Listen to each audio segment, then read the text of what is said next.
আপনার মোবাইলের যখন আপনি ডাটাটা অন করেন তখন 2-3 মিনিট টাইম আপনার মোবাইলটা খুব স্লো হয়ে থাকে, কোনো কিছু আসে না।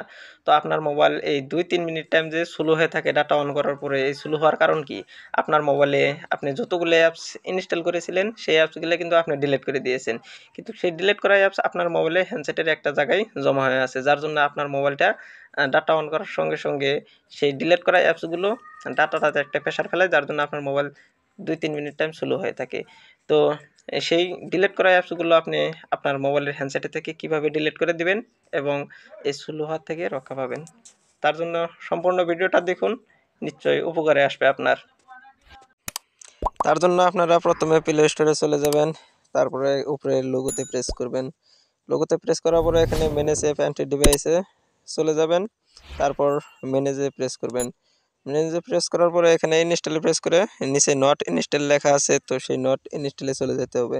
তো নট ইনস্টলে আমি প্রেস করলাম। এখন আমি যত অ্যাপস ডিলিট করে দিয়েছি সেই অ্যাপসগুলো এখানে শো করবে। তো এই অ্যাপসগুলো আমি ডিলিট করার জন্য এই যে এখানে কোডটা যে দেখা যায় সেই কোডটাতে আমি টিক মার দিব। তো টিক মার দেওয়ার পরে উপরে এখানে ডিলিটের অপশন থাকবে, সেখানে প্রেস করে আমি রিমুভ করে দিব, বাস আমার মোবাইল থেকে ডিলিট হয়ে যাবে। তো এখানে থেকে আজকের ভিডিওটা সমাপ্ত করা হলো।